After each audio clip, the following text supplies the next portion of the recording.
کوئی کسی بڑے دکھ میں مبتلا ہے، زندگی کے درد میں مبتلا ہے، اللہ کی قسم اگر کوئی انسان اس وقت اپنے تقوی کو یاد کرے اور اپنے تقوی کو مضبوط کرنے کی کوشش کرے، اللہ اس کو ایسے اس دکھ درد سے کھینچ لے گا جیسا کہ سفید دودھ میں سے کوئی انسان پہچان کر کالی چیز کو کھینچ کر الگ کر دیتا ہے۔ دکھ درد کا علاج تقوی میں ہے۔ برادران اسلام، بزرگان دین، نوجوان دوستوں، عزیز بچوں، ماں اور بہنوں، آئیے مختصر سی حمد و ثنا اور درود و سلام کے بعد میں آپ حضرات کے سامنے آج کے جمعہ کے موضوع کی طرف آنے کی کوشش کر رہا ہوں۔ میں نے موضوع منتخب کیا ہے، ہمارے دکھوں کا علاج کہاں ہے؟ ویسے ہم اور آپ جانتے ہیں کہ دنیا کے اندر انسان کے پیچھے دکھ بھی لگا ہوا ہے، سکھ بھی لگا ہوا ہے۔ کبھی انسان دکھ میں مبتلا ہوتا ہے، کبھی انسان سکھ میں مبتلا ہوتا ہے۔ یہ دنیا کی فطرت ہے۔ یہی وجہ ہے کہ کوئی انسان دکھ کی وجہ سے کبھی زہر کھانے پر مجبور ہو جاتا ہے، کوئی بچی دکھ کی وجہ سے اپنے آپ کو پھانسی کے پھندے پر لٹکانے پر مجبور ہو جاتی ہے، کوئی انسان دکھ سے نجات حاصل کرنے کے لیے ریل کی پٹری کے نیچے بھی آنے کے لیے تیار ہو جاتا ہے، زہر کھانے کے لیے تیار ہو جاتا ہے۔ کیا یہی دکھوں کا علاج ہے کہ بھائی اس دنیا سے چلے جاؤ، ختم ہو جاؤ، ہم ختم ہوں گے تو دکھ بھی ختم ہوگا؟ نہیں، بلکہ یہ کوئی صحیح علاج نہیں ہے۔ سب سے پہلے انسان یہ سوچے کہ یہ دنیا دکھوں اور سکھوں دونوں کا گھر ہے، یہاں تک کہ اچھے اور برے ہر انسان کے ساتھ یہ چیز لگی ہوئی ہے۔ ہم اور آپ کے آخری نبی محمد الرسول اللہ صلی اللہ علیہ وسلم اس دنیا میں سب سے بہتر انسان تھے۔ اس دنیا کی دھرتی پر اللہ تبارک و تعالیٰ نے ہم اور آپ کے آخری نبی کو سید ولد آدم کا مقام عطا کیا تھا، لیکن ہم جانتے ہیں کہ جہاں نبی صلی اللہ علیہ وسلم سکھ کی زندگی آپ کو کچھ نصیب ہوتی تو دکھ کا سامان بھی آپ کے آنکھوں کے سامنے آ جاتا تھا۔ ایک سال تو ایسا آیا، اللہ کے نبی صلی اللہ علیہ وسلم نبوت کا 10واں سال ہے، آپ صلی اللہ علیہ وسلم کا پورا مکہ غریب، مسکین، مجبور، لاچار، کمزور، گمنام مسلمانوں کی مدد کے علاوہ پورا کا پورا دشمن ہے۔ اللہ کے نبی صلی اللہ علیہ وسلم ایسے دشمنی کے ماحول میں 2 لوگوں کے سہارے جیتے تھے۔ سب سے بڑا سہارا تو اللہ تبارک و تعالیٰ کا ہوتا ہے، ہم سب جانتے ہیں۔ اللہ کے سہارے کے بعد 2 لوگوں کے سہارے نبی صلی اللہ علیہ وسلم کو ہمیشہ سکھ میں مبتلا کرتے تھے، اطمینان میں مبتلا کرتے تھے۔ ایک وقت آیا وہ دونوں سہارے ایک ساتھ ختم ہو گئے۔ سب سے پہلے اللہ کے نبی صلی اللہ علیہ وسلم کے چچا ابو طالب، جنہوں نے مکہ والوں کو یہ کہا تھا، سن لو اے مکہ والو، میں تمہارے دین پر ہوں، محمد کے دین کو میں مانتا نہیں، لیکن یاد رکھو میں سردار ہوں مکہ کا، اگر میرے محمد کو، میرے بھتیجے کو کوئی تکلیف دینا چاہتا ہے اسے سب سے پہلے میرے خون سے گزرنا پڑے گا۔ اللہ کے نبی صلی اللہ علیہ وسلم کتنا سکون اور سہارا محسوس کرتے ہوں گے سردار چچا کی اس مدد اور اس سہارے سے۔ اتنا ہی نہیں، اللہ کے نبی صلی اللہ علیہ وسلم کو اسلام کے راستے کو مضبوط کرنے کے لیے مال کی بھی ضرورت تھی۔ مکہ میں جتنے بھی مسلمان تھے سب غریب مسکین تھے۔ اللہ کے نبی کی بیوی حضرت خدیجۃ الکبریٰ رضی اللہ تعالیٰ عنہ مالدار خاتون، تاجر خاتون تھی، وہ ملک شام تک آپ کی تجارت پھیلی ہوئی تھی۔ آپ نے دیکھا کہ میرے شوہر اسلام کے نام پر صبح سے شام تک، شام سے صبح تک اللہ کی راہ میں لگے ہوئے ہیں، ان کو مال اور دولت کی بھی ضرورت ہے، ان کو روپے پیسوں کی بھی ضرورت ہے، اسلام کی اشاعت کے لیے خرچے کی بھی ضرورت ہے۔ بے دریغ اس عورت نے اپنے شوہر کی مدد کے لیے مال کو خرچہ کرنا شروع کر دیا۔ کیا ہوا؟ 10 سال کا وقت جب گزر گیا، صرف 10 سال کے اندر ابو طالب کا انتقال ہو گیا۔ جیسے ہی ابو طالب کا انتقال ہو گیا، بعض روایتوں میں 3 دن کا ذکر، بعض روایتوں میں 3 مہینے کا ذکر ہے۔ 3 دن یا 3 مہینے کے اندر آپ کے چچا کے بعد آپ کی بیوی کا بھی انتقال ہو گیا۔ اللہ اکبر! اللہ کے نبی صلی اللہ علیہ وسلم کو وہ دکھ لاحق ہوا کہ سال کا نام اسلام کی تاریخ میں نبوت کا 10واں سال چل رہا ہے۔ اگر آپ لوگ تاریخ پڑھتے ہوں گے تو اللہ کے نبی صلی اللہ علیہ وسلم کی وہ سچویشن، وہ کیفیت، وہ حالت کو دیکھ کر اسلام کی تاریخ لکھنے والوں نے لکھا ہے اللہ کے نبی کے لیے یہ 10واں سال غم کا سال تھا۔ اللہ اکبر۔ تو غم، دکھ، سکھ ہر ایک کے ساتھ لگا ہوا ہے، لیکن یاد رکھیں ہمیشہ دکھ اور ہمیشہ درد اور غم میں مبتلا ہونے سے بہتر ہے کہ کچھ دیر کا دکھ سہا جائے اور اس کے بعد اس کے علاج کی طرف ہم منتقل ہونے چاہیے۔ کیا اللہ تبارک و تعالیٰ نے جب دکھ کو پیدا کیا ہے اس کا علاج پیدا نہیں کیا ہے؟ ضرور پیدا کیا ہے۔ پہلے تو یہ سمجھنا ہے دنیا میں دکھ بھی ہے، سکھ بھی ہے، لیکن اگر دکھ ہے اس کا علاج بھی ہے۔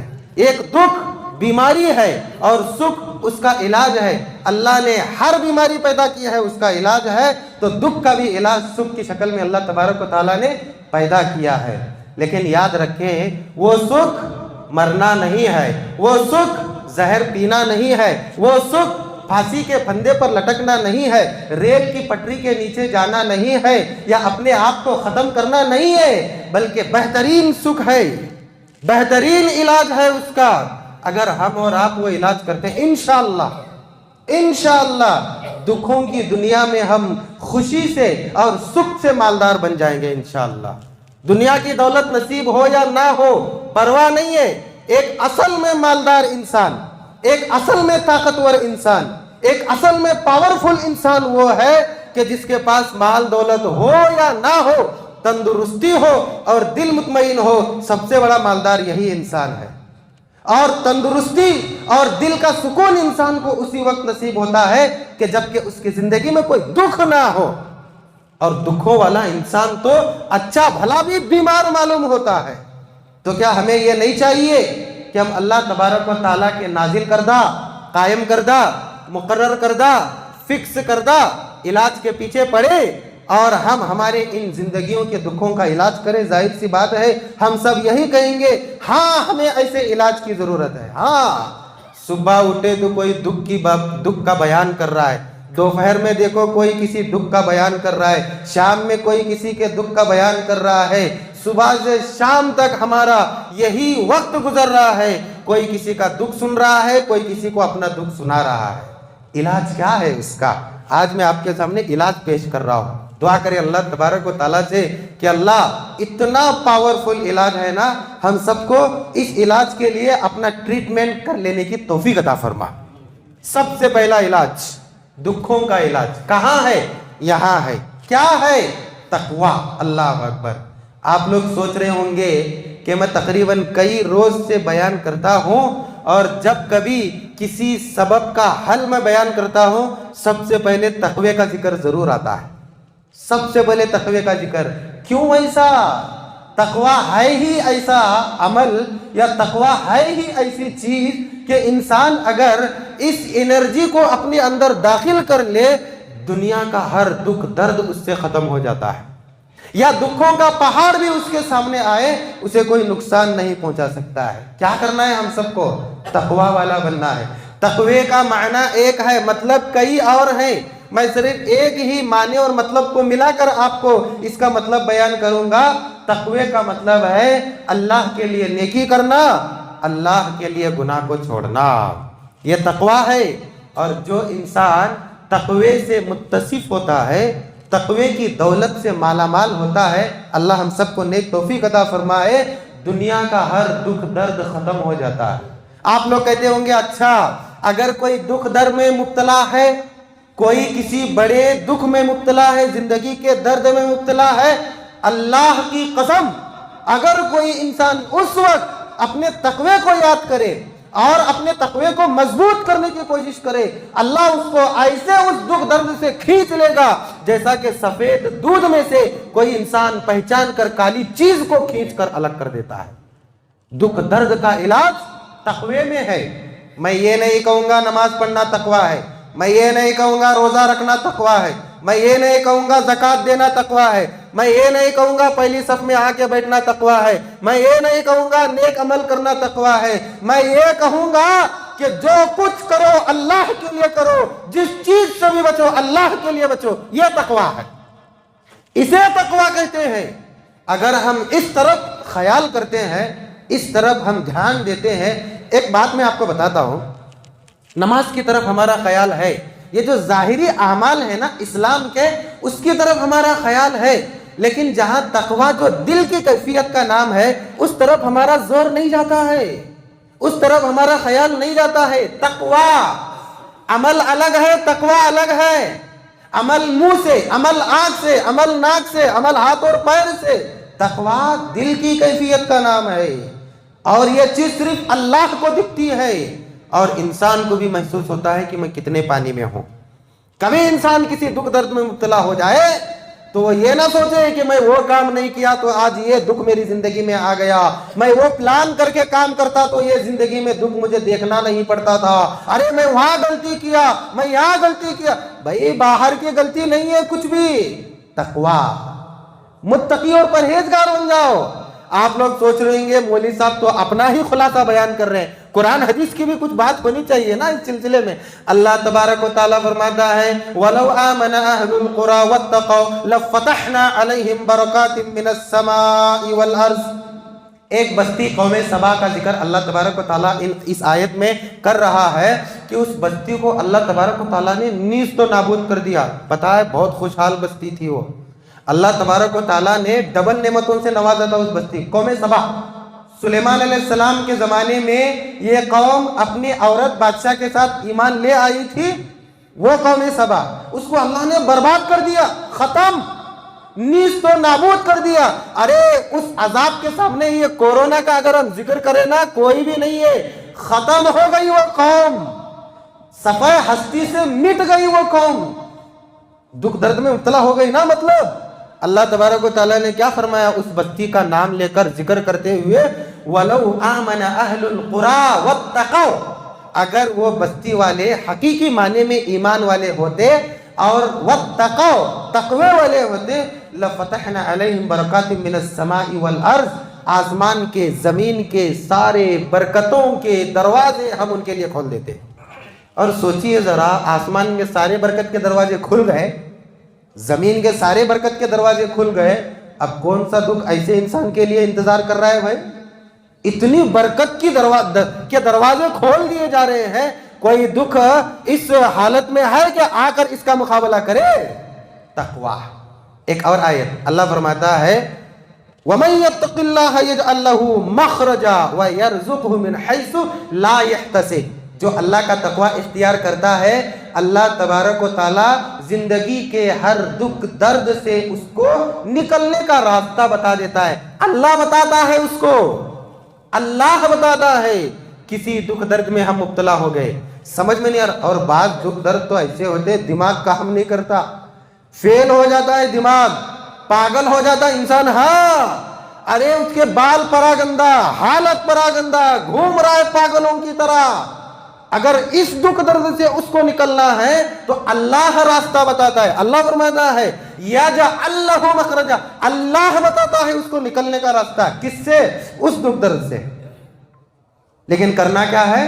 تقویٰ، اپنے آپ کو اللہ تبارک و تعالیٰ کے سامنے پیش کرنا ہے، اے اللہ میرے دل میں تیرا ڈر ہے، میں جو کچھ کروں گا تیرے لیے کروں گا، اور جس غلط کام سے بھی میں رکوں گا صرف تجھے خوش کرنے کے لیے رکوں گا۔ ایک اور آیت پیش کرو، اللہ تبارک و تعالیٰ فرماتا ہے وَمَن يَتَّقِ اللَّهَ يَجْعَل لَّهُ مِنْ أَمْرِهِ يُسْرًا، جو اللہ کا تقویٰ اختیار کرتا ہے اللہ تبارک و تعالیٰ اس کے ہر مشکل کام کو آسان بنا دیتا ہے۔ دیکھیے میں ترجمہ کر رہا ہوں صرف آیت کا، خلاصہ نہیں بیان کر رہا ہوں۔ جو انسان اللہ کا تقویٰ اختیار کرتا ہے اللہ اس کی ہر مشکل کو آسان کر دیتا ہے۔ کیا مطلب؟ دکھ مشکل ہے، سکھ آسان ہے، اللہ اس دکھ کو سکھ میں بدل دیتا ہے۔ کریں گے انشاءاللہ؟ اپنے آپ کے دل کو پاک کرے، اس دل کے اندر تقوی کو جگہ دے۔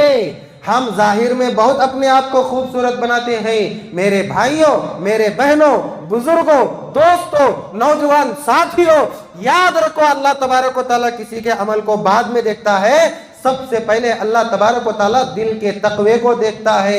حضرت ابراہیم علیہ السلام نے اپنے بیٹے کو ذبح کرنے کی کوشش کی، اس رواج کو اللہ قیامت تک باقی رکھنے کے لیے اپنے نبی کو حکم دیا، اے محمد صلی اللہ علیہ وسلم، میرے بندے، میرے ابراہیم، میرے خلیل، میرے دوست ابراہیم کی اس چیز کو، اس قربانی کو رہتی دنیا تک یاد رکھا جائے، لہٰذا آپ اپنی امت کو قربانی کا حکم دے دیں۔ اس رواج کو قائم کرنے کے لیے، جس رواج کو قائم کیا گیا جانور کی قربانی، اس قربانی کی حکمت کے بارے میں اللہ فرمایا ہے کہ جو انسان تقوی کے ساتھ قربانی کرے گا میں اس کی قربانی کو قبول کروں گا۔ تقوی بہت اہم چیز ہے، ہر دکھ کا علاج، ہر درد کا علاج، ہر غم کا علاج ہے۔ یہی وجہ ہے کہ آپ مکہ کی زندگی دیکھیے، مدینہ کی زندگی دیکھیے، صحابہ کرام کے سامنے دکھوں کا پہاڑ، دکھوں کا سیلاب، سونامی، زلزلے، لیکن یہ دکھ، یہ درد، یہ غم، یہ تکلیف، یہ پریشانیاں، یہ مصیبتیں صحابہ کے چہروں سے، صحابہ کے ہونٹوں سے مسکراہٹیں چھین نہیں سکتی تھی۔ کیوں؟ کیونکہ وہ دکھ ان تک آ ہی نہیں سکتا تھا، دکھتا بہت بڑا تھا لیکن ان کا کچھ بگاڑ نہیں سکتا تھا۔ تقوی، اللہ کا ڈر، اللہ کے لیے دل کو پاک اور صاف کرنا، یہ تقوی کی بات تھی۔ سو میں نے 2-4 منٹ آپ کے لیے ذرا طویل انداز میں اس کی تشریح کرنے کی کوشش کی ہے۔ سب سے پہلے دکھ کا علاج ہے تقوی۔ یہ ایسا ٹریٹمنٹ ہے نا، ایسا ٹریٹمنٹ ہے مانو آپ ایسے ڈاکٹر کے پاس گئے ہیں کہ اس ڈاکٹر کا ایک بھی علاج 1% بھی کبھی فیل نہیں ہوا، ایک بھی علاج۔ کبھی ایسا بھی ہوتا ہے بعض لوگ MBBS PhD کرنے والے سائنس ڈاکٹر کے پاس بھی جاتے ہیں، علاج نہیں ہوتا، لیکن یہ علاج ایسا ہے 100% سکسیسفل۔ کریں گے انشاءاللہ تقوی۔ آپ میرے لیے دعا کریں، میں آپ کے لیے دعا کروں گا۔ یہ نصیحت ہے جمعہ کا خطبہ۔ دوسرا عمل یا دوسرا دکھ کا علاج، اگر ہم چاہتے ہیں کہ ہم اپنے دکھ کا علاج کریں تو ضروری ہے کہ ہم ہمیشہ توبہ اور استغفار کریں۔ توبہ اور استغفار سب سے زیادہ کریں۔ اللہ کے نبی دن میں 100 مرتبہ کرتے تھے۔ توبہ کی جب بات آتی ہے، ایک بات پیش کروں، ورنہ توبہ اور استغفار بھی دکھ درد کا علاج ہے۔ پہلے وہ آیت پیش کروں، اس کے بعد ہمارے سوسائٹی کے ایک بیماری کا میں ذکر کروں گا انشاءاللہ۔ اللہ مجھے نیک توفیق دے اور زبان میں طاقت دے، میں آج بول کے خطبہ ختم کرنے والا ہوں۔ پہلے آیت دیکھیے، ہر دکھ، ہر درد کا علاج جس طریقے سے تقوی میں ہے، اسی طریقے سے توبہ اور استغفار میں بھی ہے۔ توبہ اور استغفار میں اللہ تبارک و تعالیٰ فرماتا ہے وَمَا أَصَابَكُم مِّن مُّصِيبَةٍ فَبِمَا كَسَبَتْ أَيْدِيكُمْ وَيَعْفُو عَن كَثِيرٍ۔ جو کچھ دنیا میں تکلیف آتی ہے، مصیبت آتی ہے، پریشانی آتی ہے، اے لوگو وہ تمہاری ہاتھوں کی کمائی ہے۔ تم نے اس مصیبت کو دعوت دی ہے، تم نے اس پریشانی کو دعوت دیا ہے، تم ہے اس کا سبب کہ تمہاری زندگی میں دکھ آیا، درد آیا، غم آیا، ورنہ اللہ تبارک و تعالیٰ تو تمہارے بہت سے برے اعمال کو نظر انداز کر دیتا ہے۔ پتہ یہ چلا زندگی میں دکھ کسی اور کی طرف سے نہیں، اللہ میرے ہی نصیب میں لکھا تھا یہ دکھ۔ ارے بھائی تیرے نصیب میں کیوں لکھا تھا وہ دیکھنا، ہو سکتا تو کوئی غلط کام کیا اسی لیے تیرے نصیب میں آیا، وہ غلط کام تیرے نصیب میں دکھ کا سبب بنا ہوگا۔ اللہ میرے ہی بیٹے کو اٹھانا تھا، میرے ہی نصیب میں، تیرے نصیب میں آیا کیوں؟ سبب سوچ، تیرے غلط کام کی وجہ سے وہ دکھ آیا ہے۔ اور اگر اس غلط کام کی وجہ سے آئے ہوئے دکھ کا ہم علاج کرنا چاہتے ہیں، توبہ اور استغفار کرنا ہے کیا نہیں؟ توبہ اور استغفار کرنا۔ میرے اور آپ کے آخری پیغمبر محمد رسول اللہ صلی اللہ علیہ وسلم غلطیوں سے پاک، ہم معصوم عن الخطا کسی کو نہیں کہتے اللہ کے علاوہ، پاک ذات صرف اللہ کی ہے، لیکن میرے اور آپ کے نبی کے بارے میں ہم تصور بھی کر سکتے ہیں گناہ کے بارے میں۔ دن میں 100 مرتبہ توبہ اور استغفار۔ کیوں بھائی؟ صرف گناہ ہی نہیں بلکہ توبہ اور استغفار دنیا کے دکھ درد کا علاج بھی ہے۔ کبھی آپ کو کوئی غم ستائے، کبھی آپ کو کوئی درد ستائے، کوئی دکھ ستائے، کوئی پریشانی دماغ میں ایسا محسوس ہو، ہاں آج میں پریشان ہوں، استغفر اللہ واتوب الیہ ورد کیجئے کنٹینیو، دیکھیے آپ کا دل کتنا مطمئن ہو جاتا ہے۔ اللہ اکبر، ہو جاتا ہے ایسا۔ اللہ تبارک و تعالیٰ حضرت نوح علیہ السلام کے بارے میں فرماتا ہے، نوح علیہ السلام نے اپنی قوم سے کہا تھا، اے میری قوم کے لوگوں توبہ استغفار کو لازم پکڑو۔ اللہ تبارک و تعالیٰ تمہارے دنیاوی دکھ درد کا علاج اسی میں رکھا ہے. فَقُلْتُ اسْتَغْفِرُوا رَبَّكُمْ إِنَّهُ كَانَ غَفَّارًا يُرْسِلِ السَّمَاءَ عَلَيْكُمْ مِدْرَارًا وَيُمْدِدْكُمْ بِأَمْوَالٍ وَبَنِينَ وَيَجْعَلْ لَكُمْ جَنَّاتٍ وَيَجْعَلْ لَكُمْ أَنْهَارًا. اگر تم بے اولاد ہو، بے اولادی بھی دکھ ہے. اگر تم کاروبار میں برکت میں نہیں ہو، یہ بھی دکھ ہے. اگر تم کھیتی باڑی کسان کرنے والے ہو، وہاں تمہاری فصلیں برباد ہو رہی ہے، یہ بھی دکھ ہے. اگر تم پانی کو ترس رہے ہو، بور مار رہے ہو تو خالی ہاتھ لوٹ رہے ہو، پانی کی نہریں نہیں ہے، قحط سالی ہے، یہ بھی دکھ ہے. یہ تو زندگی کا سب سے بڑا دکھ ہے. پانی نہیں، اناج نہیں، اولاد نہیں، طاقت نہیں، کچھ ہی نہیں. اللہ کے پیغمبر حضرت نوح علیہ السلام اپنی قوم سے کہتے ہیں یہ بڑے بڑے دکھوں دردوں کا علاج اللہ تبارک و تعالیٰ نے استغفار میں رکھا ہے. کرو. اللہ کو خود حضرت نوح علیہ السلام بتا رہے ہیں ایسا. میں نے کہا میری قوم سے، لیکن میری قوم نہیں مانی، اللہ برباد کر دے. ہو گئی برباد. اللہ نے پانی میں غرق کر دیا. آسمان کو حکم ہوا پانی نازل فرما، زمین کو حکم ہوا تو اپنے اندر سے پانی نکال. آسمان پانی برسایا، زمین پانی اگل گئی. دونوں پانی کے درمیان نوح علیہ السلام کی قوم برباد ہو گئی. کتنے دکھ درد میں مبتلا ہو گئی. اگر اس سے پہلے وہ نوح علیہ السلام کی بات مان لیتی، اس دکھ درد کا سامنا کرنا پڑتا، اس پریشانی کا سامنا کرنا پڑتا، کوشچن مارک نہیں کرنا پڑتا. اللہ اکبر. لیکن یاد رکھیے وہ بات جو میں آپ کے سامنے بتانے جا رہا ہوں، ہماری سوسائٹی میں پتہ نہیں ہم سب مسلمان ہیں کیا نہیں؟ زور سے ہاں بولیے بھائی. ہے نہیں ہے؟ اللہ تبارک و تعالیٰ کسی مسلمان کی غلطی کو معاف کرتا ہے کیا نہیں کرتا ہے؟ ایک حدیث میں آپ کے سامنے پیش کروں، صحیح مسلم کی حدیث ہے. اللہ کے پیغمبر فرماتے ہیں اللہ تبارک و تعالیٰ گنہگار بندہ کی توبہ سے اس بندے سے زیادہ خوش ہوتا ہے جس بندے کی سواری جنگل میں گم ہو گئی اور کچھ دیر کے بعد فوراً اس کو مل گئی. یہ بڑا واقعہ ہے، صحیح مسلم میں لمبی چوڑی حدیث. مثال کے ذریعے اللہ کے نبی نے فرمایا ہے کہ اللہ تبارک و تعالیٰ اس ملے ہوئے سواری کا بندہ اپنے سواری کو دیکھ کر جتنا خوش ہوتا ہے اس سے زیادہ خوش اپنے توبہ کرنے والے بندے سے ہوتا ہے. یعنی محبوب ہے وہ بندہ اللہ کا، پسندیدہ ہے وہ بندہ اللہ کا، پروقار بندہ ہے وہ اللہ کی نگاہ میں، اللہ کی نگاہ میں پسندیدہ بندہ ہے. گناہ کیا پھر توبہ کیا. لیکن ہماری سوسائٹی میں دیکھو یہ گناہ کیا تھا، یہ فلاں غلط کام کیا تھا، دھبا بٹھا دیتے اس کے زندگی میں دھبا بٹھا دیتے. کبھی اس کو پاک ہونے کا نام نہیں دیتے، کبھی اس کو مہلت ہی نہیں دیتے. سر اٹھا کر آنکھیں اٹھا کر معاشرے میں جینے کا ہے کہ نہیں ایسا معاملہ ہمارے اس میں ہمارے سوسائٹی میں؟ یہی وجہ ہے کہ کتنے توبہ کرنے والے دل سے توبہ کریں لیکن سوسائٹی میں نظر اٹھا کر نہیں جی سک رہے. وہ کیوں بھائی؟ تمہارے پاس کوئی گارنٹی ہے کہ زندگی میں تم کوئی گناہ نہیں کر سکتے، تم کوئی جرم نہیں کر سکتے؟ کوئی اٹھ کر کہے میں نہیں کہہ سکتا.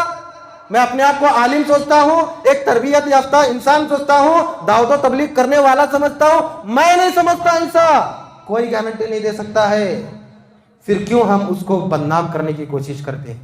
کیوں ہم اس کے اوپر کیچڑ اچھالتے ہیں؟ جس بندے سے توبہ کرنے کے بعد اللہ خوش ہوا اس بندے سے ہم نہیں خوش ہوتے ہیں، ہم اس سے راضی نہیں ہوتے ہیں، بائیکاٹ کر دیتے ہیں، بات چیت بند کر دیتے ہیں یا ناراض ہو جاتے ہیں اس سے. کیا اللہ کے اس محبوب بندے سے ہمیں بھی محبت نہیں کرنا چاہیے؟ ضرور کرنا چاہیے. یہ کوئی خاص بات نہیں ہے، خاص واقعے کی طرف نہیں ہے. ہماری سوسائٹی میں بارہا ایسا چل رہا ہے. جب اللہ خوش ہوتا ہے ایسے بندے سے ہم بھی خوش ہو. بھائی غلطی کس سے ہوتی ہے؟ فرشتے سے ہوتی ہے. جانوروں کے بارے میں غلطی اور نیکی کا اللہ نے کوئی سسٹم قائم کیا ہے؟ انسان ہی کے بارے میں ہے. انسان ہی سے غلطی ہوتی ہے. جب انسان ہی سے غلطی ہوتی ہے توبہ بھی انسان ہی کرتا ہے. غلطی ہوئی اللہ ناراض ہوتا ہے، پھر توبہ کیا اللہ اس سے محبت کرتا ہے. کل ابن آدم خطاؤن وخیر الخطائین التوابون.